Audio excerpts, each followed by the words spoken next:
انشاءاللہ میں یہ وعدہ کر کے جا رہا ہوں کہ 36 ڈسٹرکٹ میں ہم ثابت کر دیں گے. یہ ہمیں کمزور نہیں سمجھے. ہمارا جو صبر کا پیمانہ جو لبریز ہو چکا ہے, ہم کسی صورت بھی اب یہ معاشی قتل ہے اس کا ہم اس کو برداشت نہیں کریں گے. ہم نے 30,000 اسکول بند کیے ہیں, ہم مزید 20,000 اسکول بندش کی طرف برداشت نہیں کریں گے. یقین وقت سوچئے سمجھئے کسی صورت بھی ہم نے جھکنا نہیں ہے. کیا کریں گے؟ ہتھکڑیاں لگا دیں گے, لگائیں ہتھکڑیاں, ہم برداشت نہیں کریں گے. میں دیکھوں گا کون مجھے ہتھکڑی لگاتا ہے. میں یہ واضح کرتا چلوں گورنمنٹ کو, یہ میرا ایک پیغام ہے. یہ ایک اب احتجاج رکنے والا نہیں ہے. آپ کیا سمجھتے ہیں؟ ہمارے ملک کے تو 2 وزیر اعظم بن گئے, ایک بچوں کا وزیر اعظم بن گیا, ایک ہمارے وزیر اعظم صاحب ہیں عمران خان اور شفقت محمود صاحب بھی اب بچوں کے وزیر اعظم بن گئے. ہمارا کیا حال کر رہے ہیں ہمارے اس وقت جو اسکول کے جو پرنسپل اپنے فرنیچر بیچ رہے ہیں, یہ حال ہے ہمارا. ہم تعلیم دینے والوں کو 60% جو پرائیویٹ سیکٹر پہ اپنا حصہ ڈالے, یہ ہمارے ساتھ سلوک کر رہے ہیں. لہذا برائے کرم ہمیں یہ جو سیاسی کرونا اور غیر سیاسی کرونا سے ہمیں باہر نکال دیں. ہم سیاسی لوگ نہیں ہیں, پرامن لوگ ہیں اور اپنا حق لے کر رہیں گے انشاءاللہ.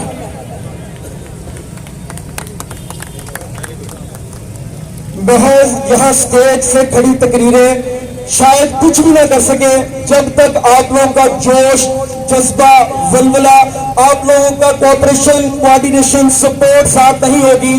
یہ مسائل صرف سٹیج پہ کھڑے لوگوں کے نہیں ہیں, یہ ہم سب لوگوں کا مشترکہ ہے. میں یہ چاہوں گا کہ ایک دفعہ پورے جوش اور جذبے کے ساتھ یہ نعرہ لگایا جائے ان پہ, تاکہ پتہ چلے کہ یہ جذبہ اب بھی زندہ ہے. تعلیم کو, استاد کو, استاد کو, استاد کو, استاد کو, استاد کو, استاد کو, استاد کو.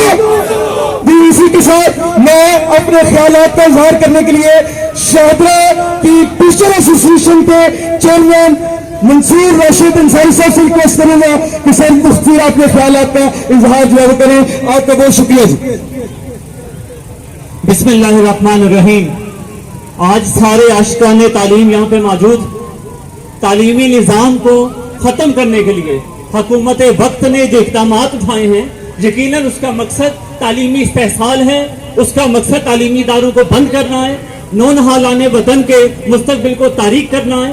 ہم تمام اساتذہ ایسوسی ایشن, تمام تعلیمی ادارے مطالبہ کرتے ہیں حکومت وقت سے کہ وہ فی الفور تعلیمی اداروں کو کھول دے, استاد کو عزت دے, تعلیمی اداروں کو عزت دے, تعلیم کو عزت دے. نبی پاک صلی اللہ علیہ وآلہ وسلم کا فرمان کہ گود سے لے کر گور تک علم حاصل کرو. نبی پاک صلی اللہ علیہ وآلہ وسلم کا فرمان کہ مجھے استاد بنا کر بھیجا گیا ہے. نبی پاک صلی اللہ علیہ وآلہ وسلم کا فرمان کہ استاد بن کر ہے یا طالب علم, تیسری راہ اختیار نہ کر ورنہ تو ہلاک ہو جائے گا. بڑے افسوس سے کہنا پڑ رہا ہے, بڑے افسوس سے کہنا پڑ رہا ہے کہ ہماری حکومتوں نے ہمیشہ تعلیمی نظام کو بند کرنا چاہا ہے. ہماری حکومتیں چاہتی ہیں ہمارے طلبہ پڑھ نہ سکیں, ہماری حکومتیں چاہتی ہیں ہماری قوم پڑھ نہ سکے, ہماری حکومتیں چاہتی ہیں کہ لوگ پسماندہ رہ جائیں, ہماری حکومتیں چاہتی ہیں ہم شعور حاصل نہ کر سکیں, ہماری حکومتیں چاہتی ہیں ہم اپنے حق کے لیے اٹھ کھڑے نہ ہوں. تو ہم اٹھ کھڑے ہوئے ہیں, ہم اپنے حق کے لیے اٹھ کھڑے ہیں. تو استاد کو, تعلیمی اداروں کو, تعلیمی نظام کو, اس قوم کو, پاکستان کو, اسلامی نظام کو اور اصل میں ریاست مدینہ کو عزت دینی چاہیے. بہت شکریہ جی. آسانیوں سے پوچھ نہ منزل کا راستہ, اپنے سفر کی راہ میں پتھر تلاش کر, ذرے سے پوچھ لے تفسیر کائنات, قطرے کی نسبتوں میں سمندر تلاش کر.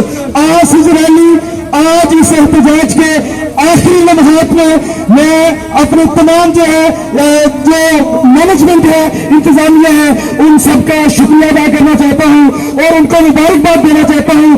اور احمد شاہدرہ کے تمام سپورٹوں, تمام نوجوانوں, تمام اساتذہ کو مبارکباد پیش کرنا چاہتا ہوں جنہوں نے آج یہاں کے اس بات کا ثبوت دیا ہے کہ انشاءاللہ ہم اپنے حق کے لیے اپنے جائز حق کے لیے ہر ممکن کوشش کریں گے اور ہر مجاز اور بازار استعمال کریں گے اور یقین کو ہم ادارے کھولیں گے چاہے ہمیں جو ہے گرفتار کیا جائے ہمیں ہتھکڑیاں جو ہے وہ لگائی جائے. یہ چمن تمہارا ہے تمہیں نغمہ خواہ اس کے, یہ وطن تمہارا ہے تمہیں پاس باعث کے, تمہیں پاس باعث کے, تمہیں پاس باعث کے. میں اس کے بعد اپنے شاہدرہ کے پریزیڈنٹ ارشاد طاہر صاحب سے ریکویسٹ کرتا ہوں کہ وہ تشریف لائیں اور اپنے خیالات کا اظہار کریں. آپ کی بہت ساری دعاؤں کو تحفظ دیں. تو ان کا ایک کلام. بسم اللہ الرحمن الرحیم. میں حکومت سے صرف یہی کہوں گا کہ دو رنگی چھوڑ دے یک رنگ ہو جا, دو رنگی چھوڑ دے یک رنگ ہو جا, سراسر موم ہو یا سنگ ہو جا. اقتدار آنے سے پہلے تعلیم آپ کی پہلی ترجیح اور اقتدار ملنے کے بعد تعلیم آپ کی جو ہے سب سے آخری ترجیح. پچھلا لاک ڈاؤن ہوا تو سب سے پہلے سکول بند کیے گئے اور سب سے آخر میں کھولے گئے. تو میں پوچھنا چاہتا ہوں کہ کیا یہ تعلیم تمہاری ترجیح ہے؟ اور دوسری بات یہ کہ ابھی چند دن پہلے عمران خان صاحب نے یہ کہا کہ ہم فیکٹریاں بند نہیں کریں گے کہ وہاں پر مزدور ہیں, غریب ہیں, میں غریب کا چولہا بند نہیں کرنا چاہتا. تو سوال یہ ہے کہ یہ جو اکیڈمیز میں اسکول میں 10-15 ہزار پر پڑھانے والے اساتذہ یہ لینڈ لارڈ ہیں. آپ کا وزیر تعلیم یہ کہے کہ سب سے زیادہ ایس او پیز پر عمل کیا تو اسکولوں نے کیا, تو جہاں سب سے زیادہ ایس او پیز پر عمل کیا گیا تم وہاں اس کو بند کرتے ہو اور باقی تمام کے تمام ادارے تمام کے تمام مارکیٹیں کھلی ہیں. اور میں یہ سمجھتا ہوں کہ اس تعلیم دشمنی کے اس کوشش میں صرف حکومت شامل نہیں. مجھے کہنے دیجئے کہ ہمارا اس تعلیم دشمنی کا جو تماشا ہے وہ اپوزیشن بھی دیکھ رہی ہے, یہاں دانشور بھی دیکھ رہا ہے, یہاں سیاسی لیڈر بھی دیکھ رہا ہے, یہاں مذہبی لیڈر بھی دیکھ رہا ہے. اور لہٰذا میں یہ سمجھتا ہوں کہ آج یہ بڑا اچھا اقدام اٹھایا اساتذہ نے. اگرچہ یہ ہماری بدبختی ہے کہ قوم کا ممار سڑکوں پر آ گیا ہے, لیکن اسی قوم کے ممار کو اٹھنا ہوگا اس قوم کی تعمیر کے لیے, اس نسل نو کو بچانے کے لیے, اس تعلیمی مستقبل کو سیف کرنے کے لیے. اس لیے ضرورت اس عمل کی ہے کہ جس طرح آج نکلے ہیں اس طرح ہم ہمیشہ نکلیں گے. اور میں یہ بتا دینا چاہتا ہوں حکمرانوں کو, یہ نہ سوچنا یہ کہ چند سو کا یہ مجمع ہے, یہ ہزاروں میں بدلے گا, لاکھوں میں بدلے گا, تمہاری عید سے عید کو جانے گا اگر تم نے تعلیمی ادارے نہ کھولے. وما علینا الا البلاغ المبین. 30 سیکنڈز کے لیے بھرپور طریقے سے آپ لوگ پوری آواز کے ساتھ نعرے لگائیں تاکہ یہ فضائیں, یہ ہوائیں, یہ گٹائیں, یہ آسمان اور ہمارے احباب اختیار سن لیں کہ پرائیویٹ سیکٹر کے ٹیچرز کیا کر سکتے ہیں اپنے حقوق کے لیے. ٹیچر کو پوری آواز کے ساتھ, ٹیچر کو اس کے بعد آخری مقرر ہے, ٹیچر کو ٹیچر کو ٹیچر کو ٹیچر کو ٹیچر کو ٹیچر کو ٹیچر کو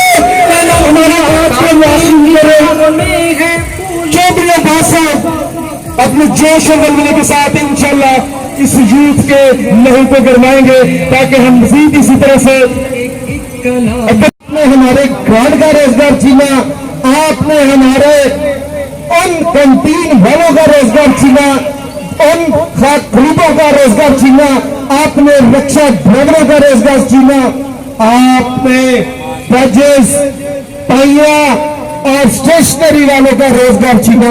مسٹر یوٹن خان, ریاست مدینہ میں کوئی ایسا شخص نہیں تھا جو پیٹ بھر کے نہ سوتا ہو. وہاں حضرت عمر فاروق راتوں کو گشت کیا کرتے تھے, لوگوں کے گھروں میں اپنی کمر پہ لاد کے آٹے کی بوری بھیجا کرتے تھے. کیا یہ ریاست مدینہ ہے؟ خدا نہ کرے ہمیں تمہاری ایسی ریاست مدینہ کی ضرورت نہیں ہے. اگر ریاست مدینہ کو تم صحیح معنوں میں نافذ کرنا چاہتے ہو تو خدا کی قسم تمہیں ان اساتذہ کرام کو عزت دینی پڑے گی, ان تعلیم کے مماروں کو تمہیں عزت دینا پڑے گی. اگر تم نے ہمارے بارے نہ کھولے تو جیسے بڑے عادل خلیق صاحب نے کہا